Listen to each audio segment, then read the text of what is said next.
Have anything in particular for the upfront segment of our show, but giving thoughts to Memorial Day, a couple things.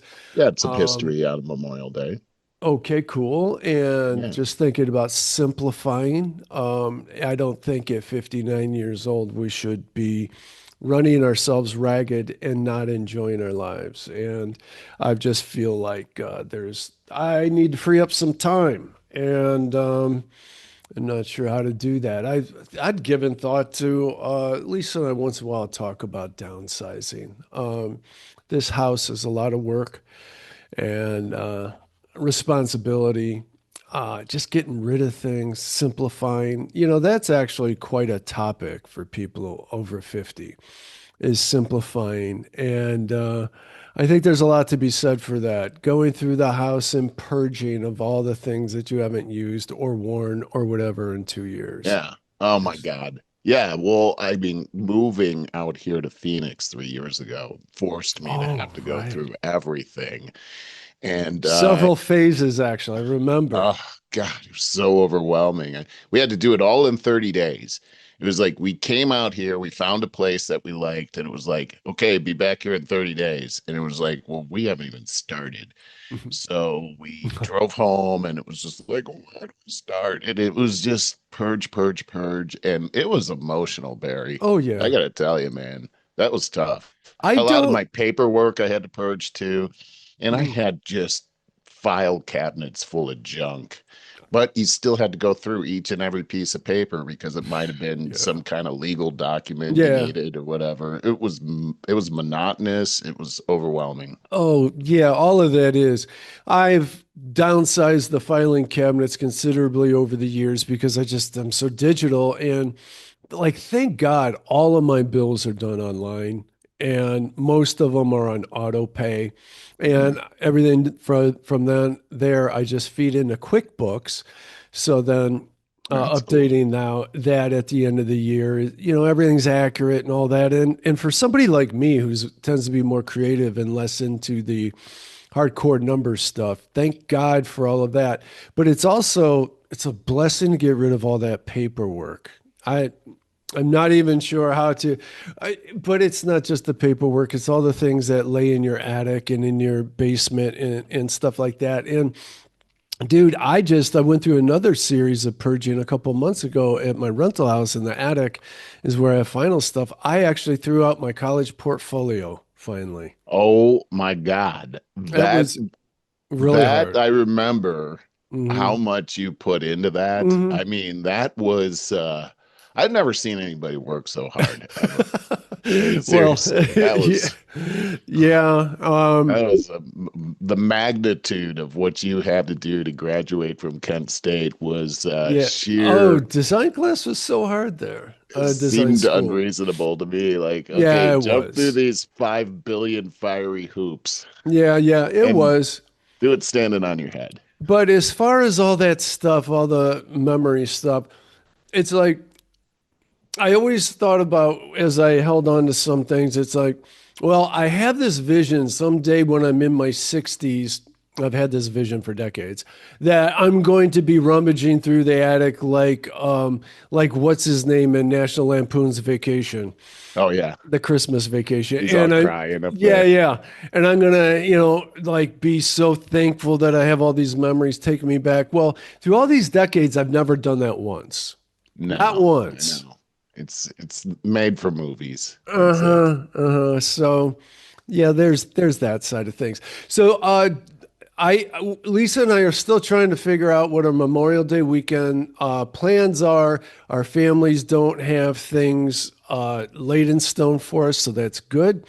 Yeah. What about you? I think you said you had a few nuggets on Memorial Day itself. Well, yeah, and I have a couple of things going on. Friends of ours is graduation season, so that's going on here. Lots of friends that have children that are graduating from high school. I went to a Wow. graduation ceremony this week. I haven't been to one of those in a while, and some interesting speeches about going out into the world, a little bit different from when I was in high Tell school. me. I'm very Well, it just curious. it was daunting, I would say. A little bit of DEI in there. People, the students talking about how great it is with diversity, equity, and inclusion. No Because that's huh. kind of been programmed into them, and they seemed, leaving the nest was a big theme of what they were talking about and what it's going to be like when they get out there. But I think one of the interesting comments that I heard was from the principal who talked about, you know, applying these skills that they've learned and how transferable they are to their success in life. And his example was their TikTok skills. And I thought, Oh wow, my wow. God. Like he could have picked it. I think he was obviously joking, but still, Okay. it's like, listening to these words today versus what we were being told. Hmm. I really feel like when I was growing up that it was still like one day you could be the president, and Yeah. I kind Hmm. of was embracing that. But I don't think people are thinking like I don't think that didn't seem like the theme that was going on. It was sort of like, how do we keep it together after we leave? Yeah, I could see And that. what are we going to do? I kind of got that feeling. I did get a feeling of excitement that they were, going to be graduating and a bit of sadness that they weren't going to be seeing each other every day. And I thought a lot about that. I thought a lot about how it just seems like yesterday that I was myself sitting in those chairs, listening to those speeches, getting with my friends that I'd been with for 4 years, and felt like that was what all of life was all about. And the excitement of going up on the stage, I kind of got to relive that a little bit. And it was kind of neat, actually. Well, there's a few things there. I definitely think about this subject matter a lot, trying to put myself into the mindset of it's 17, 18-year olds. And what you said about graduating and you're thinking, and the speeches were about the opportunities that lie ahead, the promised land, and all of the hope. If you really think about it, we didn't have anxiety that we were going to starve to death or that we were Uh, not, the American dream was unattainable. It was Not at all. totally attainable for all of us. We didn't even talk about it. Didn't need to. It was a given, you Yeah, know? it was to be expected if you work hard, if Yep. you study hard, Yep. you're gonna eventually find the opportunities and you're gonna do well in life. And today those things can happen. And I think young people feel like, well, it's still a crapshoot. And For if you sure. you are successful, you've really gotten lucky. And so Yep. I felt nobody said that at the Of graduation, course. but there was something in the air that I felt about that. And even the speeches, although I felt like the students were giving their all, I don't know, there was something there. It didn't the excitement, Hmm. it Hmm. didn't it seemed dulled a bit. But Yeah. maybe that Yeah. was just my imagination. I'm not sure. It No. was in a really cool venue. It was at the University or Arizona State University auditorium, and I hadn't been over there to the campus before, so it was really nice. It was a very nice venue. It's So good we've to hear. got a party we're going to go to here this weekend, and then as far as the rest of the weekend goes, just excited that it's Memorial Day weekend and we're gonna have a day off on Monday. I kind of like that. Oh God, yeah, that's awesome. And back to the speeches and the tone of it, I totally get that there'd be just a little bit of something missing. I think I would. Dude, when you say that there's noticeable DEI present in right there, that puts a bit of doom into everything. You already just divided everybody up in the races and said that you're not equal. Well, holy crap, man! If you're not on an equal playing field just coming out of the gate, that's pretty depressing. Let me amend that a little bit because the DEI did come up in a speech from one of the students, and she talked about the beauty of having these different cultural groups in school. And this was the part where I was like, She talked about how, no matter where you come from, you can find a way to fit in. And I thought, that kind of separates people into their tribal kind of Mhm. thing. But then at the end, she said, because they are the Blackhawks, said, but remember, when we leave here today, we are all leaving from the same nest. So that was kind of a cool way of bringing it together Yeah, without necessarily separating people. And I could see that she was focusing on just the positive aspect of that's this. good. Yeah. But I do see how that whole thing can be turned into something negative. She certainly wasn't portraying it as something negative, but I was hearing it a little bit differently, Mhm. maybe because of all the things I exposed myself to. Well, it's not just that. I mean, when I start on the DEI thing, I could have kept going into how it can morph right into other issues, and frankly, all of those all of those teachers that have been raising those kids, helping raise those kids during this time, have seen what has happened with the economy, with housing prices, with purchasing an automobile, which is going to be those. A lot of those kids are going to be faced with that very, very soon, Oh, yeah. and that. What do they say to those kids when they're asking questions about, well, how do I buy this house? How do I afford this car and this house? How do I, manage these things? I can't imagine what the answers are like compared to when we were that age. I'm telling you, I mean, when I was living in California, it was like, how does a kid actually move out of their house here Uh-huh. when, Uh-huh. a one bedroom apartment is like $2,000 a month? And, how do you afford that?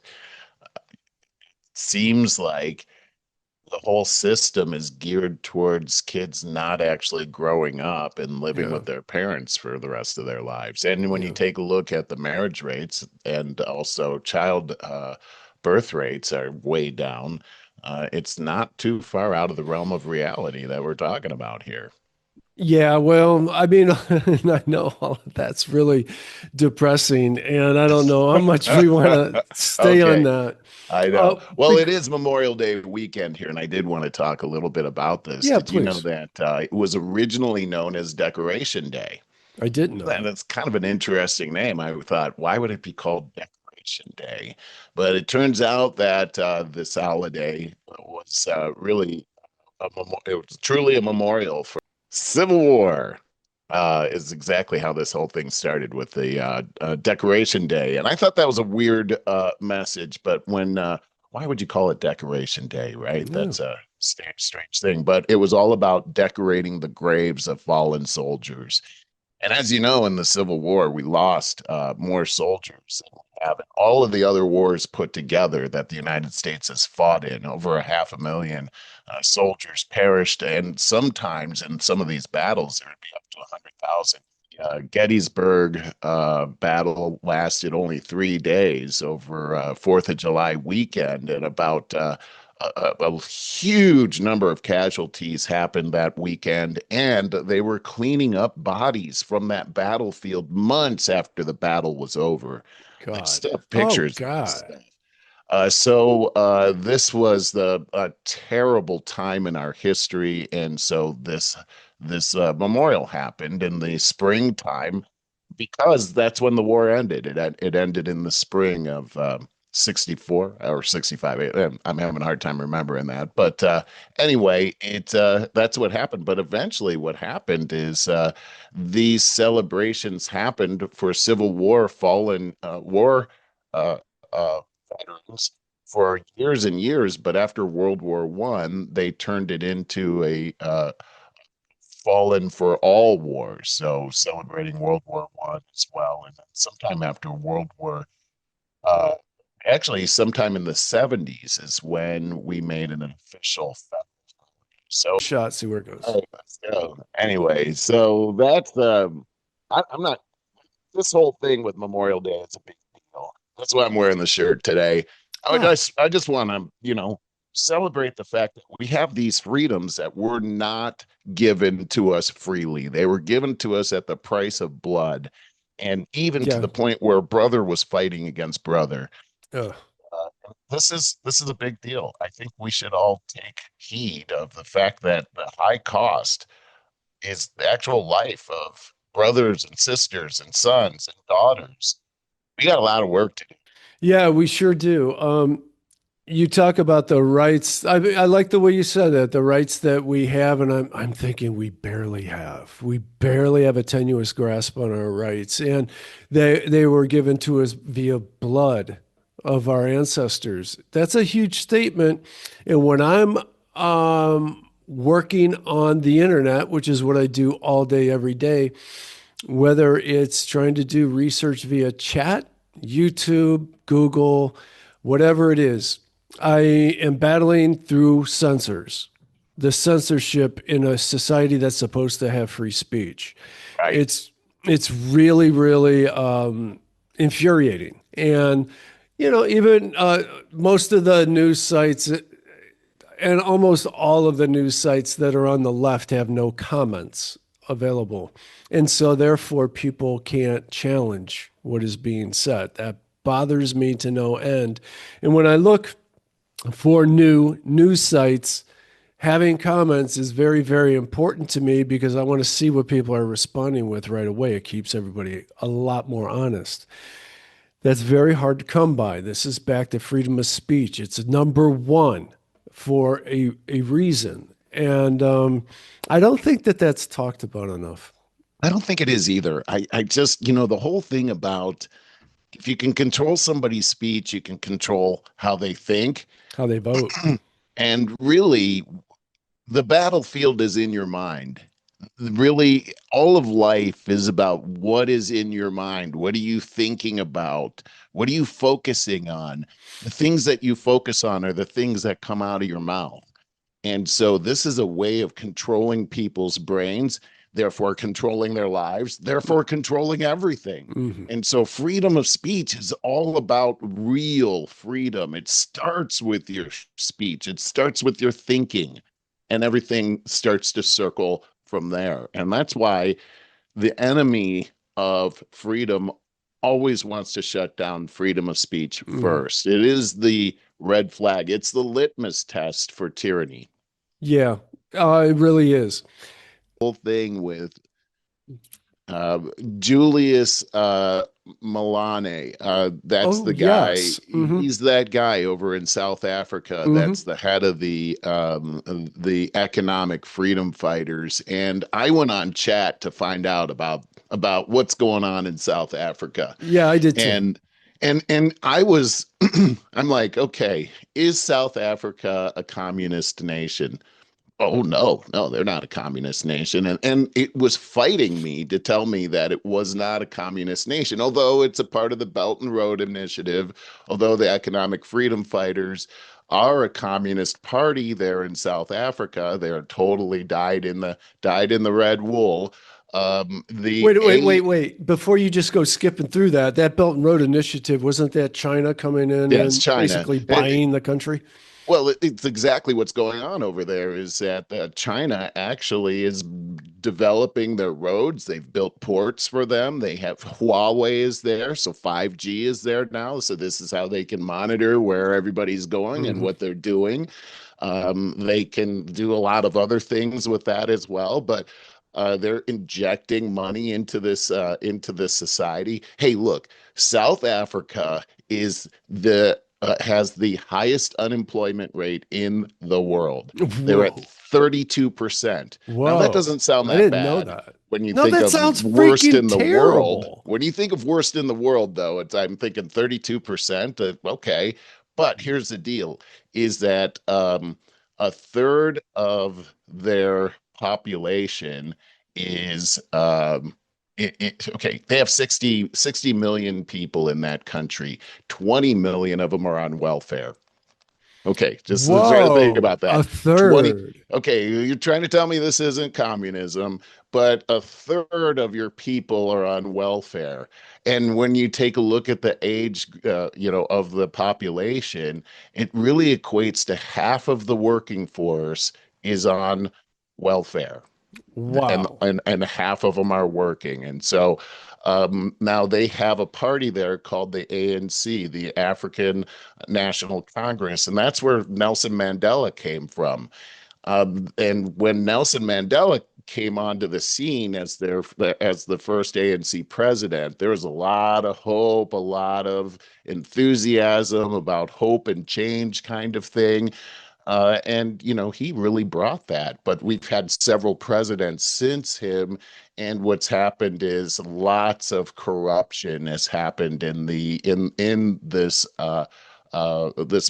this government in the ANC. In fact, this current president is up on impeachment charges. It's coming from the EFF, the Economic Freedom Fighters. So who knows if this is true, but Oh, apparently an inspector went to his farm and found a boatload of cash hidden inside of a couch. Okay, so these people are uh, it is a common thing for these people to take large payoffs. So corruption is what's happening. Also, their power keeps shutting down. mm, So now you have a lot of protests that are happening.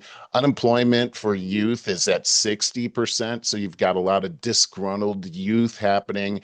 Uh, you've got this animosity from apartheid that's happening, and these chants of kill the white farmer, kill the Bora, of coming out of that whole thing. yeah. Now, here's the thing, Barry, that I started to really look into is okay, what about these murders of white farmers? How many of Yeah. these white farmers have been murdered? I don't know. I have no idea. Are they being murdered? Well, here's the thing, Barry, is that the crime rate in South Africa is through the roof, and people are being murdered.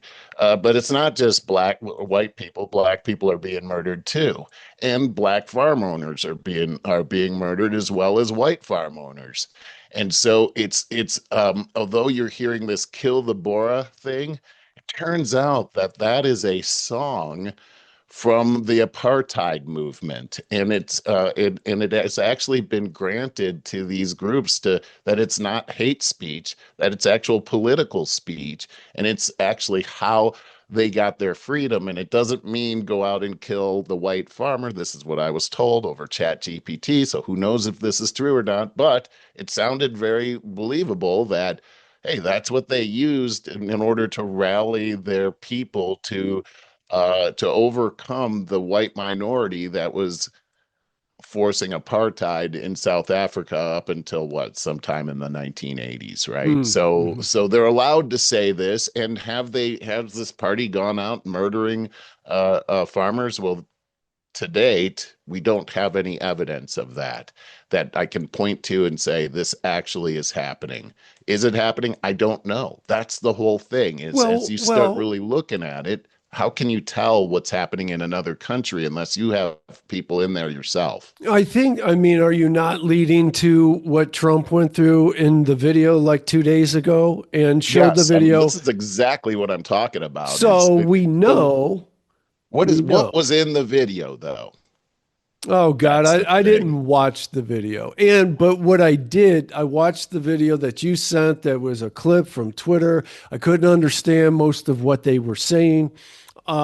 But I listened to all of the Here's commentary here's what was after. going on in that video is that you were seeing Julius Malema up Hmm. there with crowds of people talking about kill the Bora and Hmm. kill Hmm. the white farmer. So the Bora is the Dutch people that migrated down to South Africa uh, during the 1600s. They've been there for over 400 years now, and they are a minority. I mean, white people in South Africa make up about 5 or 6% of the population of South Africa.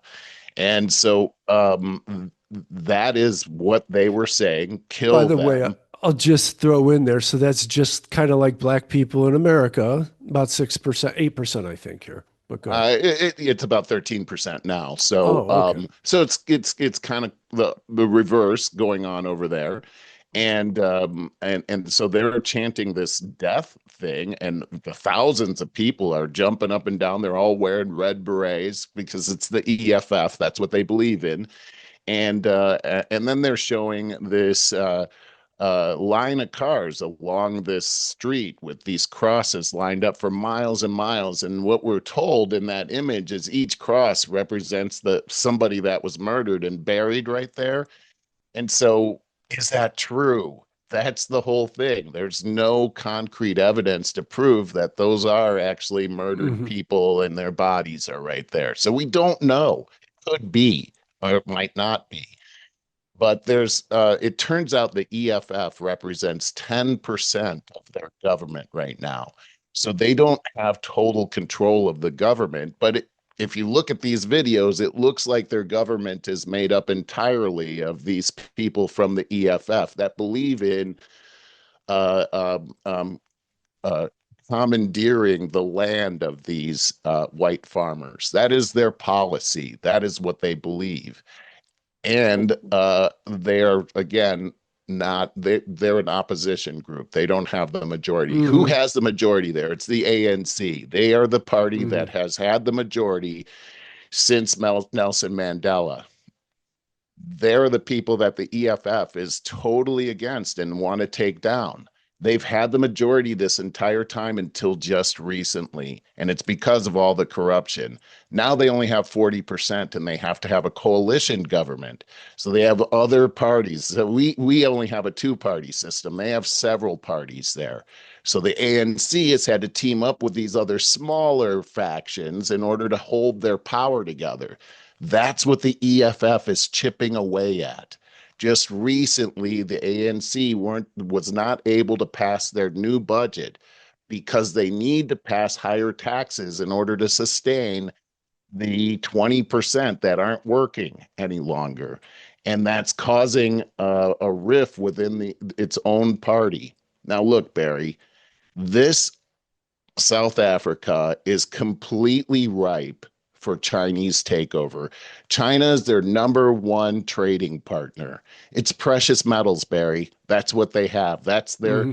That's their claim to fame down in South Africa. And you know what a big deal that is in this day and age. That's what China is after. Also, when you take a look at strategically, the port in South Africa is the gateway to all of Africa. It is also the richest country in Africa, and that is a tool for China. And then finally, you've heard of BRICS, right? Hmm.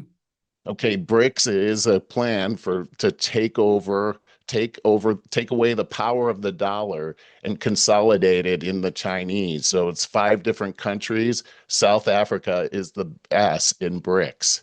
And so this is a very strategic point, and it's being used as a cudgel to beat down the West. And I think we should be very much paying attention to what's happening in this area of the world. And our press really is doing a terrible job of covering what's happening there. Well, okay, there's a lot going on there. So it sounds to me it's a little convoluted, It's just very like convoluted. with the press. We started off with, oh my God, white people are being the press is using genocide a lot, and it's I think Trump used the word genocide, bad choice of words, because it gives everybody plausible deniability and a smokescreen to hang behind. Now, the other thing is you started off with all of this talk about all the white people and the racism and all that, but it sounds like that's the reason why we need to go to war because really China really wants it to control the world. It's And not about that's where it race. sounded Yeah. convoluted to me. Here's the thing is they're trying to make this thing about race and Uh-huh. genocide, and this isn't Uh-huh. about race and genocide. This is about world domination. That's what's really happening here. And I think Trump knows that. And what he's doing is he's drawing attention to it through race and genocide himself, because See, that's this the is only what I'm way trying to that get at. yeah, this is the only way the American people are going to pay attention to this. And I think that's why the dramatics at the White House the other day, dim down the lights, dim down the lights, and you show Hmm. all this Hmm. dramatic stuff that's happening. What's happening here is you're dragging this out into the light so that everybody can take a look at it. And that's what I did. I had no I seen things over the years, but I had no idea what was really Hmm. happening over Hmm. there. And it forced me to look into it. And it's not what it looks like. It's something a whole lot worse than what it looks like. And I think that it's important that we pay attention to this, because this is the communist play. This is how every nation has fallen to communism, through this type of intrigue, through dividing between the haves and the have-nots. They love this kind of stuff. This is their fertile environment. And when you take a look at what the stakes are here, we're talking about the strength of the dollar, or if the dollar's even going to last at all. That's we talked about this on the last show. Economic strength is king here, and it's second to military strength because you can't have military strength without economic strength. And this is an attack on our sovereignty when you really look at it for what it is. And I think the administration and the White House knows this, and they're playing a strategic game themselves. Well, with all that, I'm wondering when we're going to be expected to hand over billions of dollars into an effort to topple it. Now, you say, That would be terrible. let's go back to the catalyst of the racism, because everybody loves some more racism. That always gets clicks and it always gets people emotional. And when people get emotional, they don't care when their tax dollars are being spent because that's impersonal. That's right, Now, Barry. what about all the Dutch people, the white Dutch ancestors that are being slaughtered over there? Is it Finnish people who are Dutch? Who are Dutch, it's the Scandinavian? Netherlands. They're the Yeah. ones that yeah. So So is it generally them? So what do they have to say about all this? that's a good question. I don't know what the Dutch people themselves have to say about this. And I think that really when you take a look at imperialism and how the Dutch and the French and several other of these European nations came down and kind of fleeced Africa. That's really what happened. Mm, But that's been a long time now. And these people have actually lived there for some time. I think it's apartheid that's actually driving a lot of this hatred. And I think it's more because really here's the thing I was reading, Barry, is that a lot of these young people are very disassociated with apartheid and Nelson Mandela. They don't remember any of that hmm stuff. I mean, hmm they've moved on from that. So this stuff that the EFF is doing is they're stirring up old things like we do here in America, where we stir up things about slavery, but nobody today has really been, no one today has Yeah, been a slave, right, right? So right. so you just stir that emotional thing, you press those emotional buttons. Yeah, And that's exactly what communism does every time is they use those emotional buttons and they put out there this whole facade of, we're going to bring utopia to you, and you yeah. sign up for that, and you go to your utopia, and you open up the door, and it's like, what? This is not utopia. Next thing you know, you're in a food This is line. hell. Yeah, Yeah, yeah. exactly. No, for sure. That happens every time. But here's my bottom line on that. And believe me, I'm right there with you when I'm aware of how China has been using this old will help create your infrastructure in order to weasel their way into gaining ownership of a country. That's exactly right. That's exactly right. I know. And And we that's better have weasel your way in is such a great way of putting it well, too, and Barry, it's because that's also exactly like, what they do. well, it's kind of like going to a tribe that's all starving to death, and you got an unlimited supply of food, and you say, "Hey, listen, if you follow my rules, I'll give you my food." I mean, That's it's really that's the it. same thing, and you're going to That's go it. for that every day. Okay, it's like, all right, but until you're fed and you're comfortable, then you're going to want to go to the next level. And you know what? Maybe that's America, and the world's long game should be. Hey guys, see what you just fell into? Now, don't you want to get out of it? And what about neighboring countries? Do they care about this? My point is They pretty better. tired. I know that we're just going to be expecting to hand over hundreds of millions and actually billions of dollars to the military industrial complex. So 10% of that money can actually go to doing something over here. And I'm kind of done with all that. Yeah, this is an interesting thing too, especially when it comes to BRICS. So what has Trump done so far is that he's raised the tariff on them. So their big deal is they buy from us. We don't buy a lot from them. They buy from us, and it's equipment. GE does a lot of business there, selling cars and things like that. So we've raised the tariff. And okay, so I'm not sure how this is going to work out. It seems like ANC, the majority political party over there, is so fractured now through this whole communist push. They would not say that they're a communist party. They would say they're a social democrat party. Yeah, And right, what's of the course. difference? There's not a whole lot of Sounds a difference. lot better. Well, the biggest difference is that in communism, you're going to do everything through bloody revolution. Through socialism, you're going to do everything through legislation. And so that's really the only difference. It's a communist plan. It just, like you said, it just sounds better. It sounds like, Hmm. oh, you're coming to help me. Okay, 20% of the people are on welfare. They're coming to help you. And Yeah. then this isn't sustainable, right? Mm. So then you need more and more loans and things like that. And here's China. Oh, we can help you, and pretty soon you're captured. And Yeah. that's really what's happening with this nation right now. Yeah, that's very unfortunate. We use the It whole is. democratic socialism thing here in this country to sell that crap all the time. I think that's a big point, Barry, is that we have to look at what's going on there and compare it to what's happening here. Here in the news today, you're seeing all of these things, and it's not the white farmer. Today, you're seeing what? The Jew.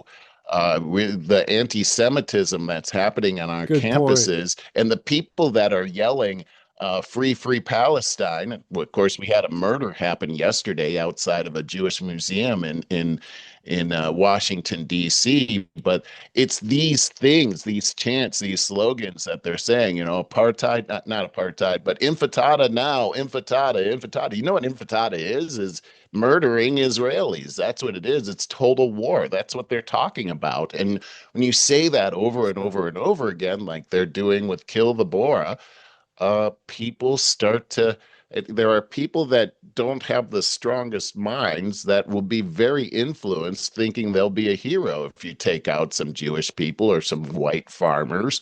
Or That's how it all Palestinians, happens. Yeah, Gazans. yeah, yeah, yeah. So we're seeing the comparison between what's happening in South Africa and how the communists have infiltrated their government and every area of their life is happening just like that here in America. It's the exact same plan. And people are very bold now to say things like they're saying kill the white farmer. They're saying the same kind of thing here. Hmm. Yeah, definitely. There's a lot of smoke screens. I know this is a little bit switching gears. I made notes though that yesterday when I looked up Google News to see the news articles on this, every single one of them had genocide in the headlines, as I said before.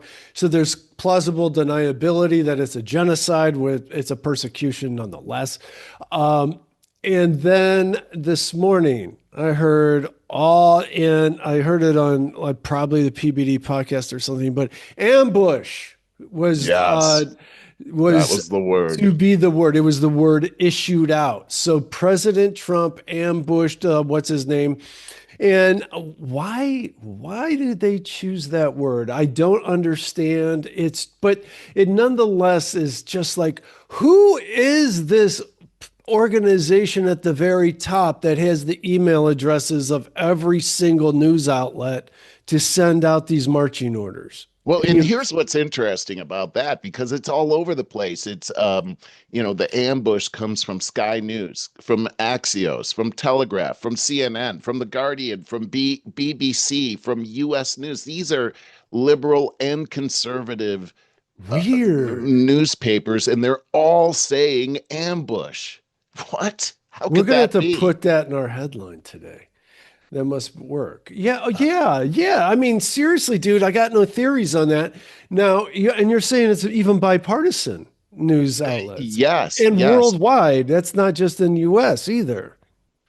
I think this take, I want to read this take by Ed Morrissey from on Hot Air. He says this, did you vote for this? And he's talking about this meeting that happened in the White House because it was pretty crazy looking.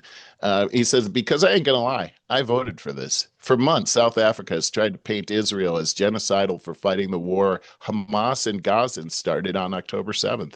That began a rift with the U.S. that has sharply accelerated since Donald Trump took office, who responded by granting asylum to white farmers claiming to flee from officially ignored and potentially unofficially sanctioned genocide in Cyril Ramaphosa's administration.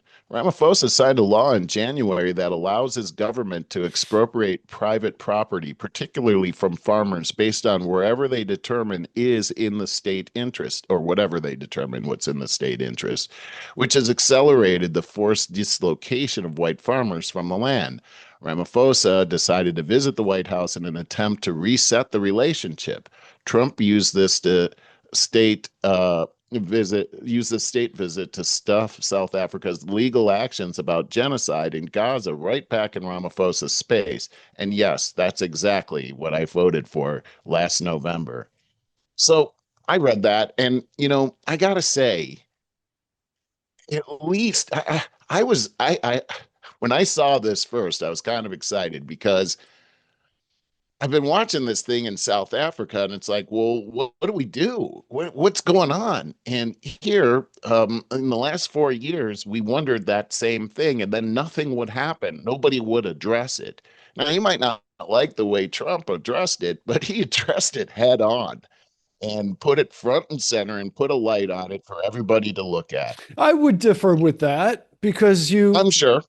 well, because you ended your first kind of monologue on this thing with the moral to the story being that China is actually trying to take it over as part of world domination, That's right. but we used racism to kind of weasel our way in there. Right. So you just you said that he shed a light on it. No, he didn't. Not at all. I You think he shed a did. light on it, but Yeah. Yeah. he's doing deception, really. I don't know. No, I wouldn't say it's deception because he's shining a light on everything that's been in the news that we've seen. Not all of this has been in the news, but what I'm saying is this is that he's not going to come out and say, "Oh, it's because of the Chinese," because Ramaphosa has a relationship there. But if you bring this out and everybody starts talking about it who was not talking about it before, then people are going to start looking into it, and they're going to start to hear from people like you and I, and they're going to hear what the real story is. Because I think, like you, I don't know about you, but when I was starting to look at this, and especially when I saw that Trump thing that happened with Ramaphosa, I thought something isn't right about this. There's something that we need to look into on this. And that's why I'm talking about it today. So I think what he accomplished is exactly what we're doing right now. We're talking about it and we're like, wait, something's not adding up here. Let's look into this. Oh, Belt and Road Initiative. Oh, the ANC has been compromised. Oh, the EFF. Oh, they're not the largest. Oh, wait a second. 20% on 32% unemployment. How is that possible? These things wouldn't have happened had President Trump not done that. That's how I see it, at least. I do too, and I see it that it's future feeding for the military-industrial complex again. You're Well, being this primed is for it. and what I agree too. And it's like, okay, how are we going to defeat the people that are pulling the strings for the military industrial complex when we keep making it stronger? Or is it making it stronger? Because when you take a look at what's happened, you're actually stopping war from happening. If we're really looking at this, what was really going to happen? To me, it looks like a complete takeover of Africa is what's planned through South Africa. And how is that going to happen? Because people that own land don't just give away their land. You got to kill them in order to get that land. That's how it always works. So it looks like there's a poise for extreme bloodshed in Africa. How these people have been taken advantage of over the last 50 years. Every country, 100 years, 150, 200, 250, 300 years, 400 years with slavery. Oh my gosh. We have fleeced, everybody's fleeced that nation. Now look what's happening. It's kind of crazy. I think we should keep an eye on it. But I'll tell you this, Barry, it's still foggy, man. I still can't really tell what's going on over there. All I can tell you is these nuggets right now. No, and I appreciate that. I mean, because it's a really good reason to talk this through. Because even as you say, well, what can you do over there? And because there's a threat of world domination or of the entire continent of Africa being seduced by China. Exactly. And But BRICS. but Don't what? forget BRICS. That is a Yes, world domination plan that South but Africa is in the center of. instead of us, we're so conditioned and brainwashed to think that the great USA is the police, the cops of the world, and we will right these wrongs. We got 128 other countries in this world. And I think that war, because eventually we're all going to say, yes, we do need to bomb them. And we do need to send missiles and tanks and military over there. That's exactly what we go to, and it's expected. How about if we did something really, let's think like really crazy, real out of the box? Like, let's just brainstorm for a minute here.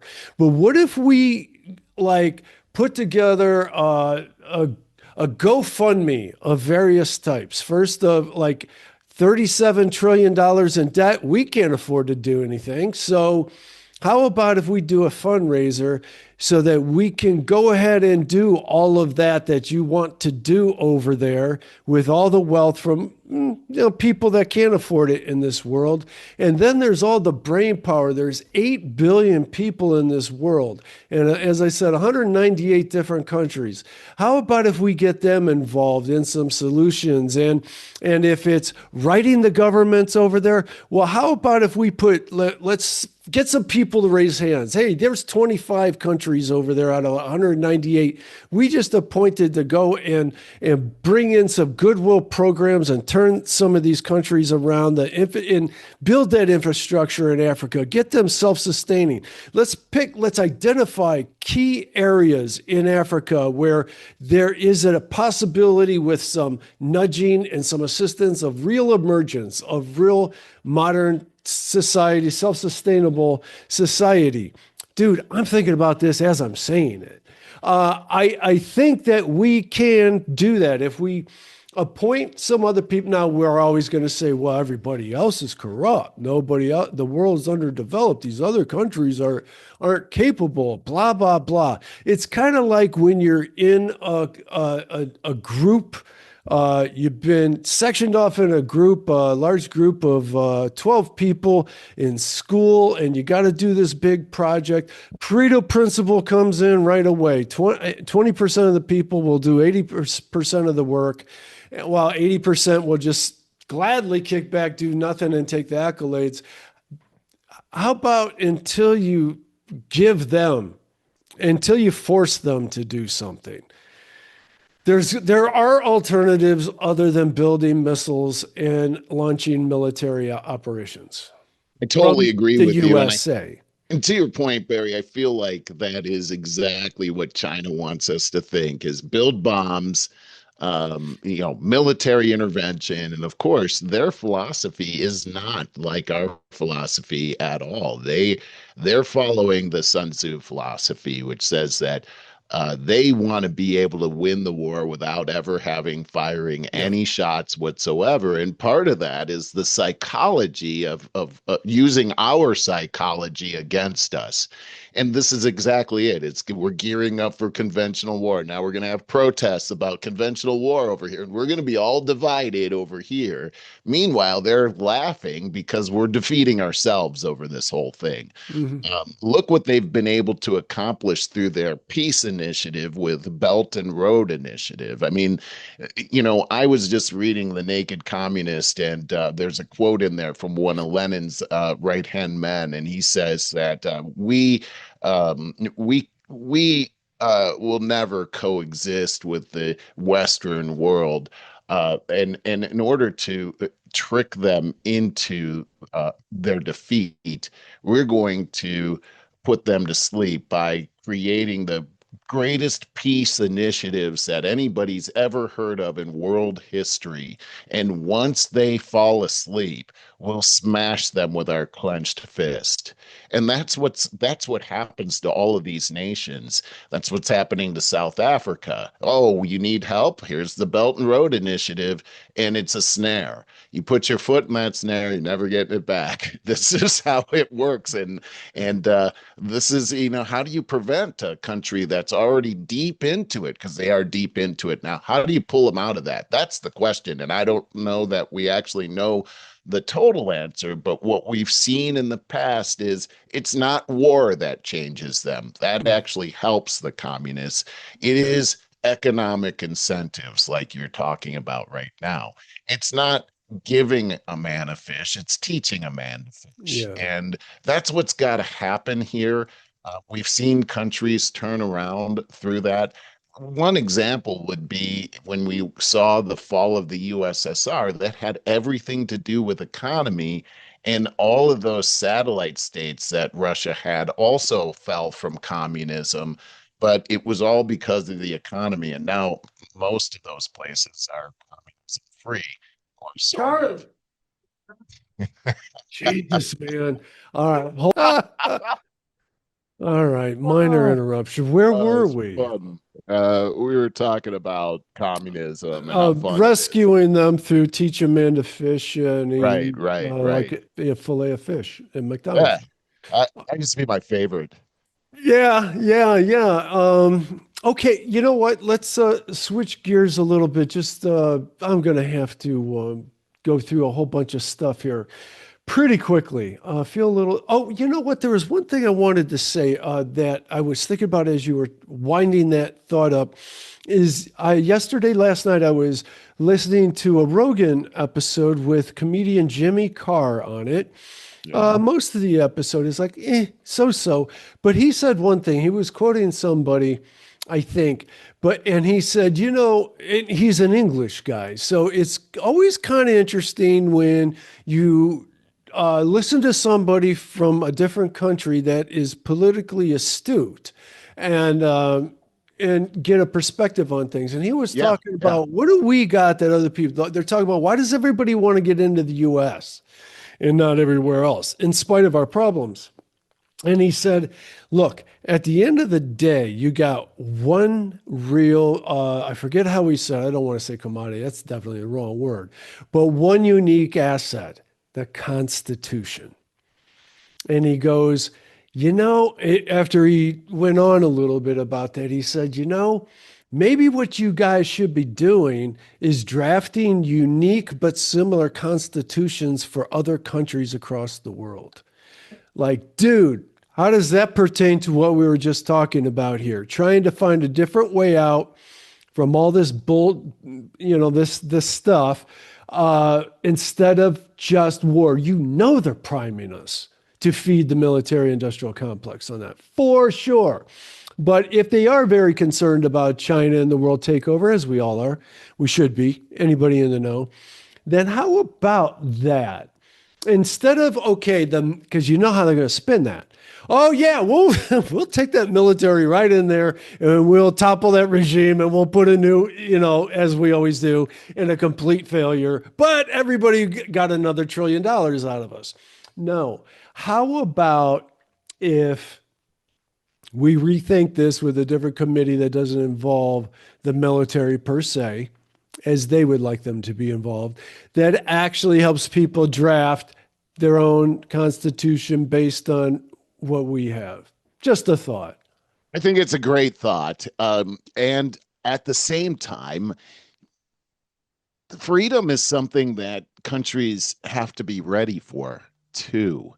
That's And true. We found I that out. yeah, this is an interesting topic, Barry, because I used to think that, well, everybody wants to have freedom, right? But Some I, people aren't ready. It's I, 3 steps yeah, away yet.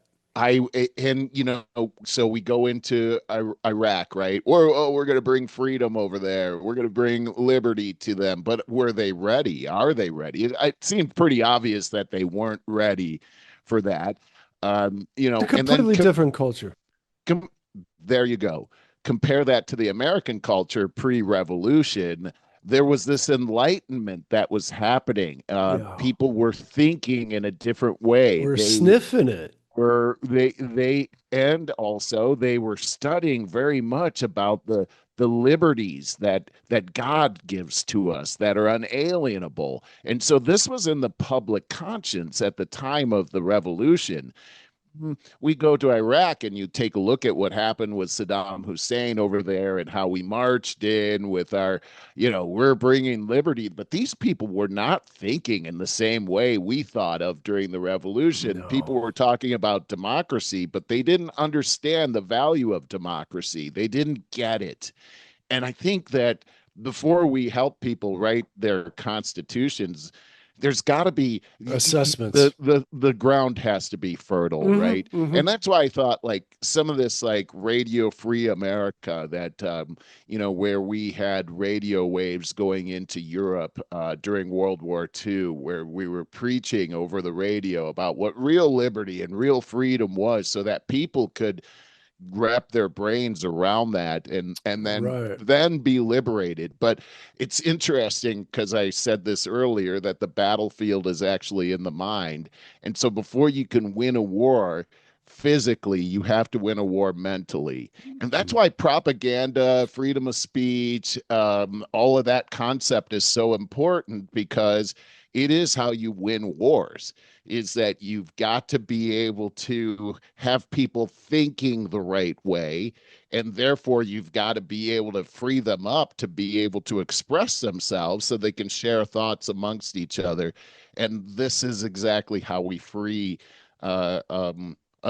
people, really. Hmm. They've got to be freed in the mind first. And These are good points. and here's something I've been thinking a lot about this, Barry, is Jesus Christ and how Christianity spread throughout the so-called Western world, right? Before Christianity in the Western world, it was might makes right, and whoever's the strongest is the winner.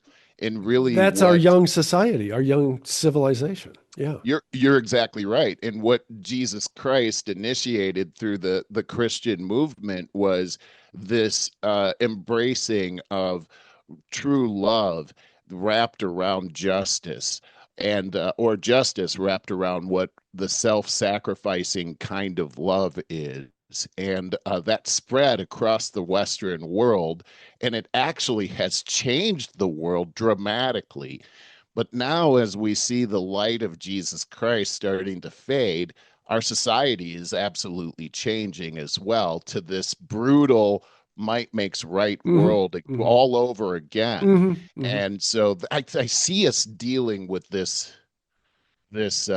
phenomenon right now, and it's starting to hit a head here, and we're going to have to really make it. We're at an inflection point right now. Something Agreed. has to happen, and it's going to take a groundswell of people that believe in justice and liberty and human rights for the individual, Yeah. to actually take back what we had won in the past.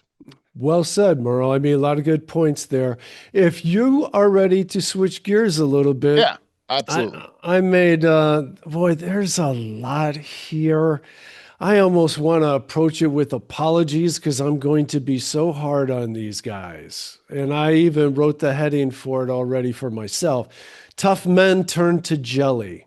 FBI Director Kash Patel and Deputy Director Dan Bongino. Did you follow this What stuff? happened? What happened? I'm so Or disappointed with yeah, the Jeffrey Epstein committed suicide thing. Is and that what it we're talking well, about? yes, not only that, but also the whole trying to look into the dude trying to look into the Trump assassination. Oh, single shooter acted alone. What does that reek of? So who do you think got to them? Boy, I'll I tell don't you, know, man. Go ahead. dude. It seems like if it's not the deep CIA, it's an adjacent. Whatever, man. Well, I I don't. mean, it seems very plausible to me. In fact, who else could get to them besides them? Unless it's something that we just don't know. We just don't know It's about. this And is that may be. disappointing. These are two of the I guys think that it's I put a CIA though. lot of trust in, and now it's like, what a disappointment. Are you kidding me? Are you kidding me? Yeah. That can't be. And yeah, and of course now Pam Bondi is sort of. I mean, she's suspect to me now. The whole thing is suspect to me. Like, what is going on? Dude, it I'm started very with her frustrated right by this. away. With Yeah, it the did Epstein with files the are right Epstein on thing. my desk. truckloads of information and it was the same information. Come on. Yeah, yeah. So I have this to start us off with, and it's it's only a 1 minute that hits right between the eyes. So good old Tucker again. I sure have been seeing and hearing a lot of him lately. Is that too Oh, loud? that's really loud. Okay, glad I caught that. All right. Gets elected. The Epstein videos remain secret. Wait, what are you talking about? I thought we could all sleep well at night now knowing that Epstein legitimately killed himself, right? I need to lay groundwork. I thought we were looking at a different video. Okay, this one is with the Tucker Carlson interview with Sean Riley. Sean Riley, ex-CIA, very, very popular podcast. And Boy, I like him. Oh yeah, I do too. But I'm not going to drop it. He had, I can't think of her name right now. Very simple name. I will think of it. He had his CIA informant friend, this lady, on about less than a year ago now, and they were saying that as soon as, if Trump gets elected, as soon as that border is secure, that get ready, there's going to be riots breaking out. I remember this actually. I've heard Sean Ryan talk about this. Actually. Yeah, and well, it got everybody across the country talking. To tell you the truth, everybody. That's right. He did. Yeah, yes. Well, everybody was getting that CIA agent lady on their show and was talking about it, and nothing happened. Now we could give Trump's team a whole great big of kudos, like maybe he broke all that stuff up. But I didn't hear that much action. So, anyways, we made a big hubbub about it here on this podcast, and now it's like, well, I'm going to be a little more careful about how much panic we put out there. It's kind of like, okay, take this with a grain of salt, but here's what they're saying. You know what I mean? Right. Yeah. All right, but so, anyways, these two guys, and I'll say it to the day I die. Tucker's laugh takes me out of everything completely. I can't stand it, and I can't stand his so country goofy. music. Yeah. He listens to country music. I didn't know that. Oh, it's all throughout his podcast. And, I had never seen his. So podcast. that drives. It's the twangy guitar stuff, and it's like your favorite. And he's got himself on with a fishing vest. It's like, dude, don't try so hard. All right. That's hilarious. But I like his content. I love his content. I think his laugh is really goofy, but it is humanizing. It's like he can be so brilliant, and then suddenly he does that laugh, and it's almost like, okay, he's not perfect. It's okay. Right. Okay. So on to this, I needed to stop because, hey, we are talking about the Epstein files at this moment. Right. I was starting to talk about the president assassination. Hey, we'll talk about them both because Cash Patel and Dan Bongino both folded like cheap chairs on both of them. And that's like the point of this. So these guys are talking about it right now with the Epstein files because they said, Epstein committed suicide. They both said that. That's what they said. I was shocked. Secret. Wait, what are you talking about? I thought we could all sleep well at night now knowing that Epstein legitimately killed himself, right? What was that? Did that just come out? You said Jeffrey Epstein committed suicide. You know a suicide when you see one, and that's what that was. He killed himself. You weren't. Okay, I'll try it. Okay. There we go. Back up just a hair. Because that little clip with Maria, what's her name? They just show both of those guys looking like deers in the headlights as they say, oh, yeah, he killed himself. All right, let's go. Did that just come out? You said Jeffrey Epstein committed suicide. You know a suicide when you see one, and that's what that was. He killed himself. You weren't convinced by that? No. Why? I've dug into that, and it's just so spooky. I mean, how do you charge a guy with sex trafficking when there's no end users that have been charged? Who did he traffic to? How what do you about think that? That was? What do I think it was? Yeah. I think it was a blackmail operation. What do you think it was? I think it was a blackmail operation run by the CIA and the Israeli intel services. And probably others. French intelligence always has a hand in everything, I've noticed. Probably them too. The usual darkest forces in the world colluding to make rich and powerful people obey their agenda. There you go. Mm-hmm. So the CIA and Mossad running a dark intelligence operation through Jeffrey Epstein. That totally sounds legitimate to me. So, how does it work that they get Trump and his tough guys to fold like cheap chairs? Well, here's the thing. And first off, that the video of Cash Patel and Dan Bongino, they didn't even look like themselves right there. I've seen Yeah. those two guys a bunch of times. I've never seen Cash Patel's eyes look like that, and I've never seen Dan Bongino talk like that before, ever. And there's a lot of people that reported body language experts chiming in on it. Those guys are lying through their teeth. Yeah, they looked like they were under great duress right there. And here's my thing is you don't pay people off like that. You use use a different form of coercement on those kind of guys. Yeah. And here's how you do it. And we talked about this last week, is you threaten to hurt their family somehow. And these guys will fold just like that. I mean, that's awful. That's it. It is awful. And the type of people that we're dealing with here are directly from hell. They don't care. They think like insects. Yeah. Reading through my notes here, I think I got it seems like they've been compromised greatly, and I don't know how you prevent this machine from getting to people. I mean, they nearly killed Trump. Look at what's happening with Bondi, Patel, Cash Patel, and Dan Bongino. They're inept right now. I mean, it's 120 days. It's 120 days, and you look at the MAHA report came out today. By the way, oh yeah, I heard about that too. It's huge. I got information on that. It's huge. It's everything we've been talking about. But look at the things that Trump organization has been able to accomplish in 120 days, and yet no one's been arrested under Pam Bondi. That's a big fail. Oh, it is. What it's telling us is how deep the deep state is. Like, we're learning this more and more every day. I know when we were talking about, I wanted to also show the part with Dan Bongino and Cash Patel talking about the Secret Service failure in the assassination attempts, plural, on Trump. I hadn't heard that part. Oh, God, haven't you seen? I wish I had a clip. Because I listened to the clip from Dan Bongino on a couple different podcasts, and it's just awful. I mean, but he says, do have a quote in print here.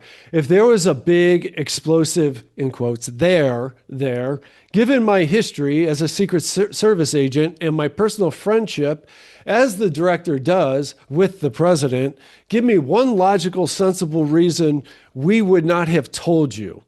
If you can think of one, there isn't. That is his freaking explanation. Wow. That's terrible. That's so bad. That was Bongino?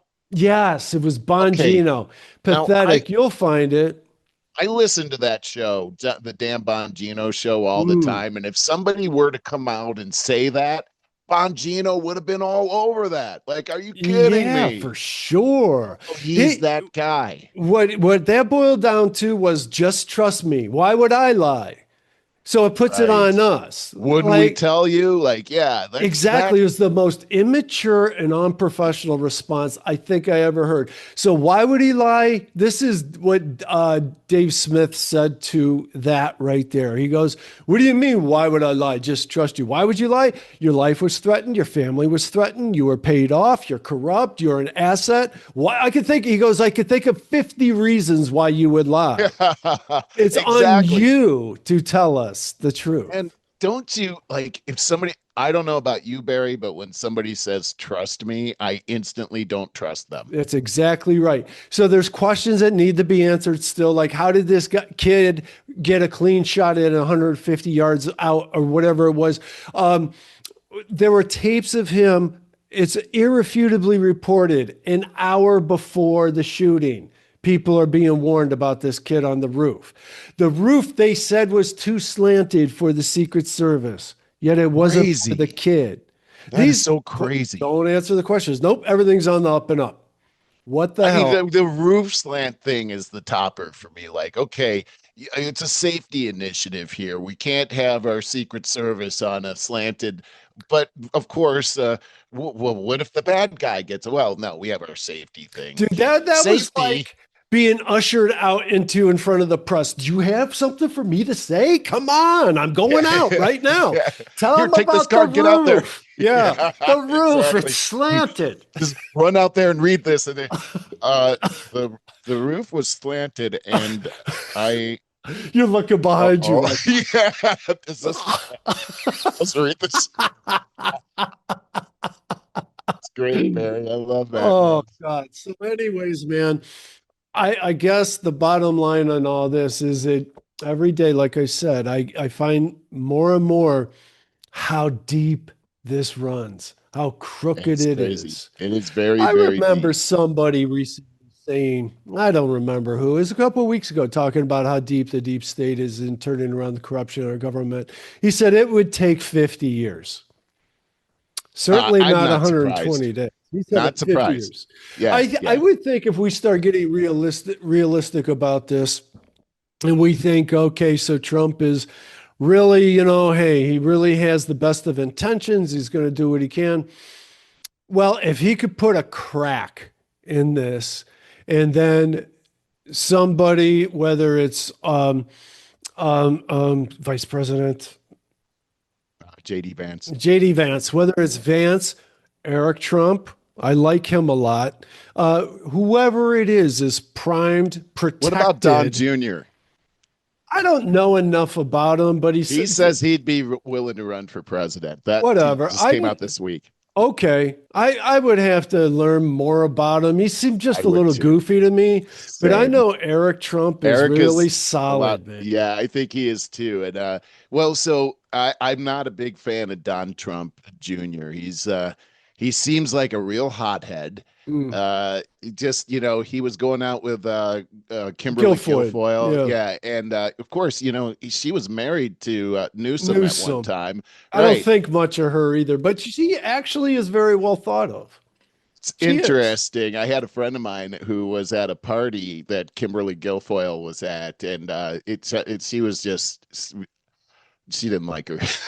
She was like, I bet she was flirting with everybody in the room that had any power. That's exactly right. Well, sure, I could see that. One of my friend who was single, and she was talking to a guy, and Kimberly Guilfoyle came over and said, "And where's your husband?" And like, who would do that? Like, wow, what an attention hog right there. But anyway, I don't know. Like, you take a look at Don Trump, and just, I don't know. I wouldn't feel comfortable with him there. He just seems way too angry all the time. And Trump, he's got like a charisma about him, and he doesn't seem angry all the time, and he has this way of being able to have interpersonal relationships with people that I think is his big strength. But I don't see Don Jr. having that same kind of strength. He doesn't seem like he doesn't seem as charismatic, really. I don't know enough about him to comment on that, but I listened to like a 2 to 3 hour podcast with Eric Trump, just shooting from the hip. And dude, he was like JD Vance to me. He was super down to earth. I think he's a lot like that too. Yeah, really I feel smart. The same way about him. Really clear, very perceptive, very, very perceptive.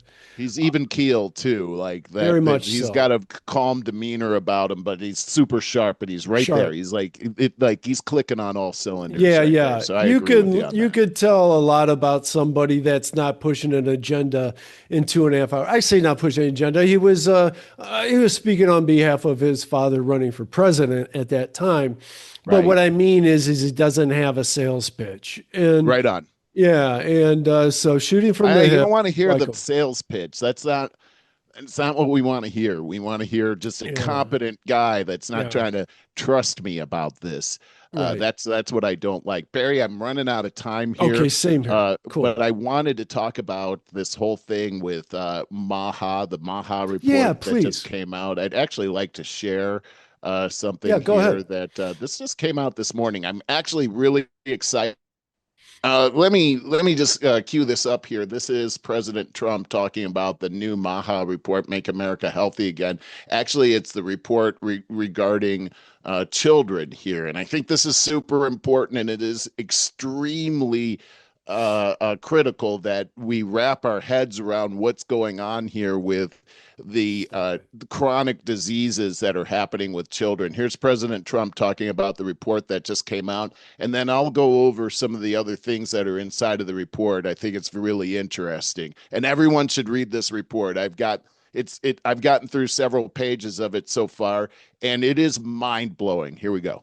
4 months ago, I created the Presidential Commission to Make America Healthy Again, and today the commission officially delivers its first report on childhood health.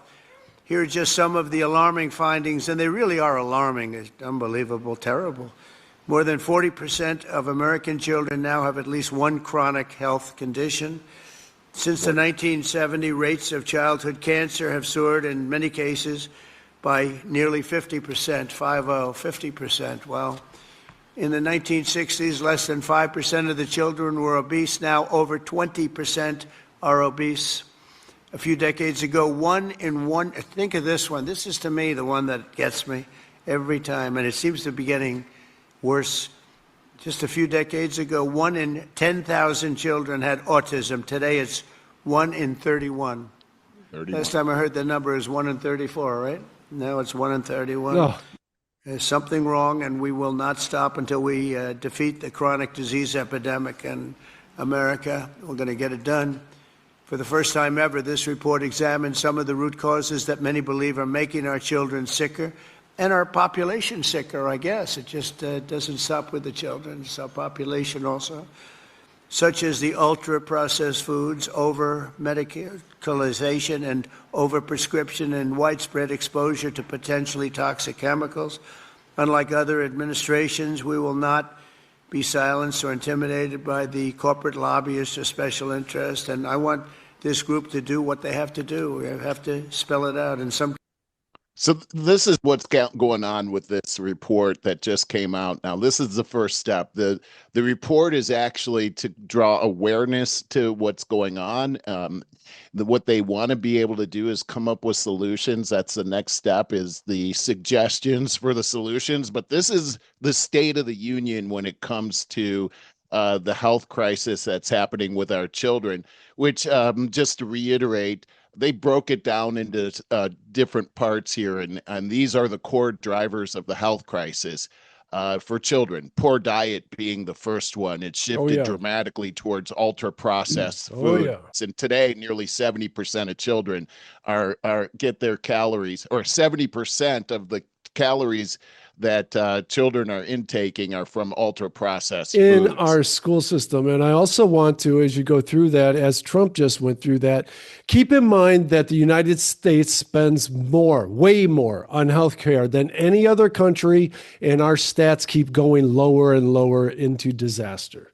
I think that's the really big thing. Inside of this report, you'll find graphs that are showing where the United States, among the biggest countries out there, is at the bottom of the food chain when it comes to our health, and at the top of the food chain killing when us. It comes to spending. Aggregation of environmental chemicals. We're talking about stuff in the air. We're talking about stuff that kids are being exposed to in their food. We're talking about chemicals and daily products. And of course, their minds are developing, so they're much more vulnerable to these things. Big one, lack of physical activity and chronic stress. They're playing these video games. They're not going out and running around at all anymore. And then over medicalization. We're talking about, you take your kid, oh, here's a pill for this, here's a pill for that. You start combining these things together. And what we find here is that most of these children have one chronic disease that we're dealing with, and most of it is diabetes and due to overweight. And this is terrible. I'm looking forward to seeing what the solutions are, but a lot of it is having to do with corporate capture. When you start to take a look at how much money is being spent by the food and drug industry into our lobbying, it is exponentially more than our federal government spends, and therefore it is corporate greed that is actually dominating our policies and our federal FDA approvals, and it is causing a massive effect on our children. and 1 in 31 children with autism can't just be an anomaly. There's something that's happening here, Barry. And I have 1 minute before my next meeting. Okay, with that, let's lighter side is don't make sure you don't miss Jake Tapper, the prominent CNN anchor who just came out with a new book. Try to get the audio version because it's Original Sin, President Biden's Decline and its cover up, and it's a big revelation. Like he just found out about this, and we're going to find out about this. That there was actually a cover-up of Biden's mental decline. Did you know that? Somebody needs to go to jail for this. I mean, this is treasonous. It is. It is. All right. With that, hey, have a good weekend, Merle. Hope to talk to you. News for Friends. Mark Tennepack with you with your AI tip of the week. This week, a ChatGPT prompt hack. You know, prompting, we're all learning, and hopefully every day you're practicing your prompting and using AI every day, aren't you? But I find prompting is a challenge for most folks. Talking to the AI and getting the desired results that you want. It's just a challenge for a lot of people. Most people I talk to, especially a lot of the folks that go through my basic AI workshop, they simply don't provide enough information, enough context, enough instruction to get the desired result. The solution? As I always say, just talk to the AI. Just literally talk to the AI. So here is your ChatGPT hack. First of all, take out your phone and open up voice memos on an iPhone or a voice recorder on your Android. Next, just record and talk through your ideas, exactly what you want to use AI for. What do you want it to do? Just talk through it. Then you want to copy the auto transcript from your voice app, and then you want to paste that transcript into ChatGPT and tell the AI you want it to write the prompt for you. That's all you do. And it could be as simple as a prompt like this. Take this transcription and write a detailed prompt that I could use. It's a great place to start and work through it with the AI. Then, if you like the prompt, start a new chat, assign a role to the AI if necessary, and just paste that AI developed prompt back into ChatGPT. Try it out. Then see what the results are. Then you can test, then you can refine, have AI rewrite some portions if need be, and just work through it until you get that desired output or result. Here's a pro tip. This hack, it seems to work better in my testing with newer versions of the model. So the newer versions of ChatGPT, Gemini, and also Claude, their newest versions. It seems to work better in those models. Pro tip 2, we tell you about this a lot. Save all of your prompts into your own prompt library for future use. You will be surprised, I should say, at how often you'll use these and go back to your prompt library. It's like your AI gold. All of your prompts, that's all of your work. Create your own workflows that turn your thoughts into prompts, usable prompts that you could use over and over. Create your own AI tools. Think custom GPTs. And you can do this anywhere, anytime. Just take out your phone and start talking. I have a new podcast. It's called AI After 50. I sure hope you can join me. It's a great resource online. It's the AI After 50 podcast. Till next time, have fun, get creative, create your own personal prompting assistants, and use AI every day.